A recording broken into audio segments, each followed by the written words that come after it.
how to catch a bass bank fishing with these top lures. Freaking 10 pounds, dude. Josh, you got it! Googly eyes. Oh, I got it.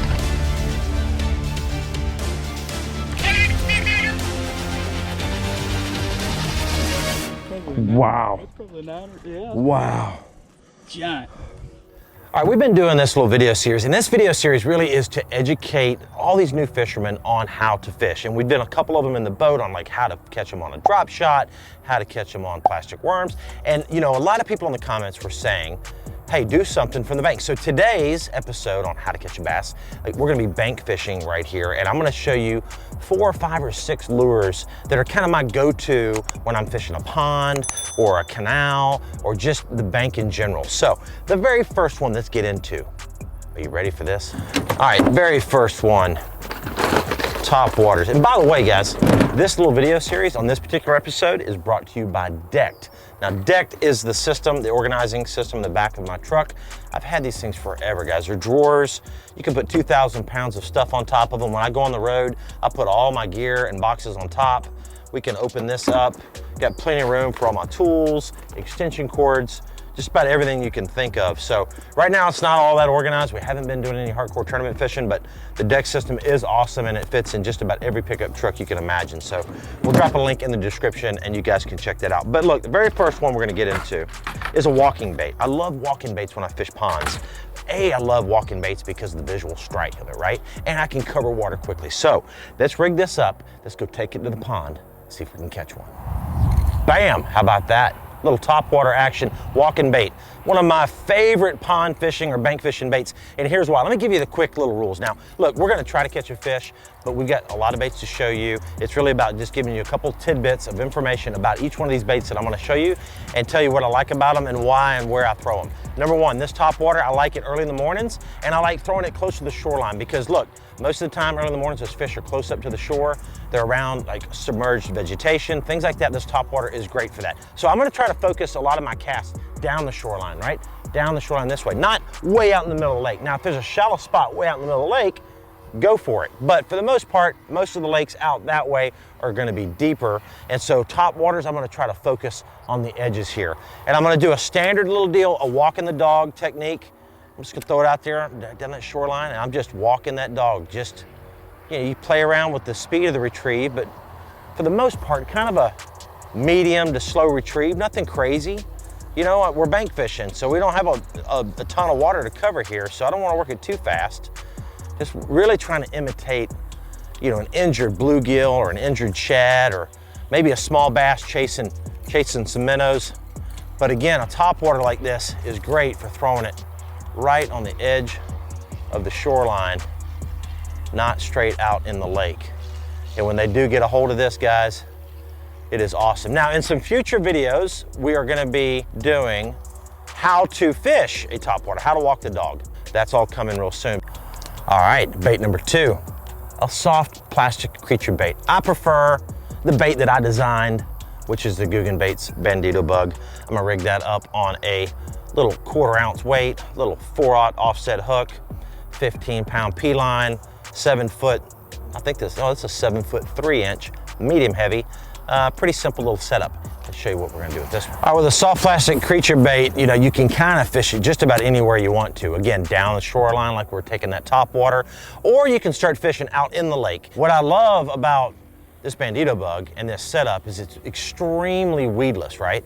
So if you're fishing on a bank that has a lot of submerged vegetation, maybe a lot of trees, a lot of laydowns, things that you're gonna get snagged on, this right here is really, really good because it's bulky, it has a lot of appendages on it, keeps that bait fluid in the water, you know, it doesn't sink down with its width down in the rocks. Like a skinny little tiny worm will fall down all inside the rocks with that weight and get hung up a lot more. This bait, because it's wide, kind of stays up on top of things. It doesn't fall down in those small little cracks and crevices. Now, as I fish it down the shorelines, I'll also take this bait, and it's a great way of telling how deep is it out in this lake, right? You're bank fishing, you don't have any idea that is it 5 foot deep? Is it 10 foot deep? Is it 50 foot deep?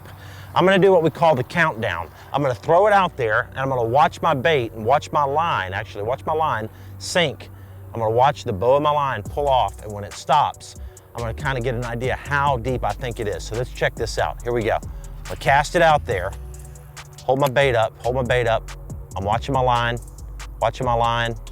It just relaxed right there. That was about a 4-second fall.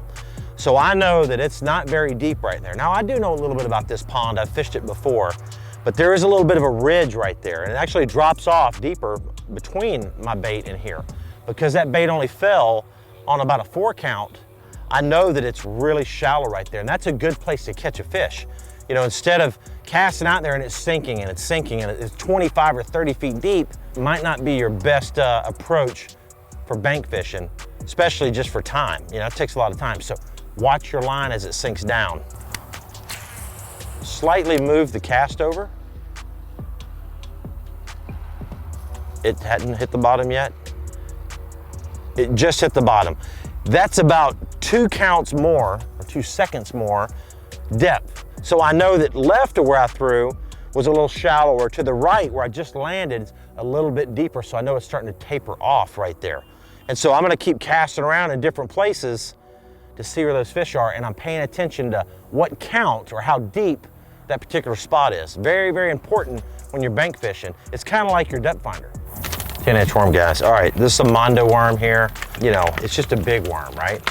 Any 10-inch worm will work. But this one right here, it's kind of special. Just kind of special. I'm just gonna throw that out there. But I'm just gonna rig that up Texas rig. And the reason I'm putting this in my list of things to have bank fishing is because a 10-inch worm or a ribbon tail worm is just hard to beat. Standard deal, you know, offset hook, 1/4 ounce weight, or even lighter. A lot of times when I'm bank fishing, I'll throw a little bit lighter weight, you know, even an 1/8 ounce or a 3/16, but it all depends again on the depth and kind of what's going on. Every situation is a little different.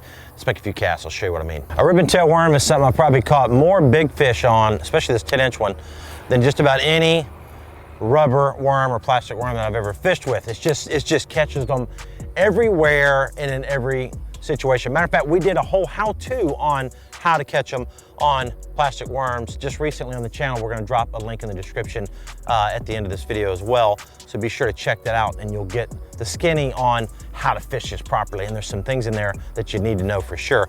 But basically, you know, it's a lot of the same. I'm just like the Bandito Bug. I'm just gonna cast it along the shoreline. I'm gonna cast it out. I'm gonna drag it along the bottom. What's nice about this worm, different than the Bandito Bug, is that I can tell a lot about what's going on the bottom, right? If you noticed with the Bandito Bug, I used it not only to catch fish, but also a tool to figure out how deep it is. And this 10-inch worm, because it's more slender, it's gonna stay on the bottom a little bit easier. That Bandito Bug has a lot of lift. This is gonna stay on the bottom a lot easier. This tungsten weight's gonna crash around. I can feel where the rocks are. I can feel where the soft bottom is. And again, if I'm trying to see how deep it is, it's gonna get to the bottom quick and I can kind of make a good judgment call on how deep it is. So I love this bait, not only to catch them, but to understand what the bottom's like, right? I don't wanna fish in a muddy, soft bottom, but you know, I throw that worm out there like this, let it sink down, let it sink down, let it sink. It's still sinking, still sinking, still sinking. Okay, just hit the bottom. My line just went down. And I'm just gonna drag that worm. I'm just dragging it on the bottom. I'm dragging it up that ledge a little bit. It's a great bait to drag up the shoreline. It's 10 or 12 feet deep out that way, getting a little shallower up this way, and I'm just dragging it along the bottom. I can feel all those. It's good bottom right here. And what's neat about that is that, I mean, I fish here for a minute and I walk around this pond and I get over to an area where I don't feel that good hard bottom. I'll make a mental note of that. Might not be a place that I want to spend a lot of time, right? I'm gonna be honest with you, it's been a little funky. You know, these ponds and these lakes, they go through their little cycles and we're kind of in one right now.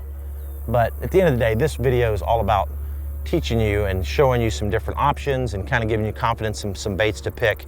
And do me a favor, share this video out, because like I said in the beginning, there's so many new people getting involved in the sport of fishing that we want to educate them. So when you go to the pond or lake or canal, that you're not throwing the wrong things or kind of approaching it the wrong way. That's what these videos are about. It's about how to educate you and turn you into a better fisherman. Chatterbait, bait number 4, probably one of the best big fish lures that I have in my arsenal. It just catches big ones all the time. And it's a great bait for fishing along the shorelines because it's pretty weedless, right? It comes through the grass, comes through a lot of stuff. Let me show you a couple do's and don'ts and how to fish it on the shoreline. Most of the time when I'm fishing a chatterbait, on a pond or bank fishing, I'm fishing a 3/8 in size. I like the 3/8. Oh gosh, I'm in ants, dude. Oh my gosh. I told everyone there's ants there, except myself when I walk back over here. Oh, not good. Not good. That's not good. Look at them all, dude. They're attacking my flip-flop. Whew. Yeah, don't stand there. Why doesn't just one bite you? It's like when they all bite at the same time. It's like they climb on you and then they go, attack! And then they all go, psh, bite the heck out of you. All right, size-wise on the chatterbait, I like a 3/8 typically when I'm fishing off the bank like this. They do make them in halves and even bigger than that, but the 3/8 is kind of the way to go. This one I've rigged up on straight braid. You don't have to. 17-pound fluorocarbon's good, that P-line. This is 50-pound P-line X braid, 7'3" heavy, actually. It's just a good bait. Now, again, shoreline, down the shorelines, a lot of times I like to evaluate, right? Where are a few places offshore that might have some submerged stuff? So, perfect example is, look at this right here. You can see this point that sticks out. This point right here in front of me sticks out. So I know that underwater part of that point is gonna venture out into the lake as well. So I'm gonna take that chatterbait and I'm gonna throw it kind of out off that point. I wanna pay attention to the shoreline, because what the shoreline does a lot of times is what the depth contours are gonna do, right? I mean, it follows along. So if it's just a straight bank, completely straight, then most likely the contours are completely straight. But if you've got a big, nice point like this right here, all right in front of it, then most likely there is some type of depth change that ventures out off that point. A lot of times, that's where those fish will be relating to. And that chatterbait, because I can slow roll it right along the bottom. I mean, I'm really creeping that thing along. I'm not reeling it fast. The tip I can give you on chatterbaits is don't reel it too quick. I think a lot of people make a mistake that they just reel it too fast. I like a slow to medium retrieve. And again, from throwing my worm over there a few times and making a few casts, I kind of know what the depth is. I kind of know what the bottom composition is. So I'm rotating through a few baits here. The other tip I can give you with the chatterbait, you're gonna feel a certain vibration, right? When it's clean, it vibrates very consistently. If you get moss or grass or a little piece of trash or something on the blade or somewhere on the bait, typically that vibration is gonna change slightly. You're gonna feel that vibration not be as intense or change its frequency a little bit. And when that happens, that means you've got something on the blade or on the bait itself. And a lot of times those fish don't really like to chew on it when it's got something on it. So if I feel that bait changing its vibration pattern, I'm gonna give it a little pop. If you're fishing a lake that has a lot of grass, like a lot of grass, I would say fish this chatterbait on straight braid, because you can make long casts with it. You can fight the big fish through the grass. You know, there's a lot of advantages to the braid when you're bank fishing. You get stuck on a stump way out there, you're not gonna break it off with 50-pound braid. You're most likely gonna bend the hook out and get your bait back. Oh, dude, I got something big. I got something big, dude. What do I got? Dude, I got an alligator, bro. I was slow rolling that thing along and he actually blew up on it. Give me back my $18 jackhammer, dude.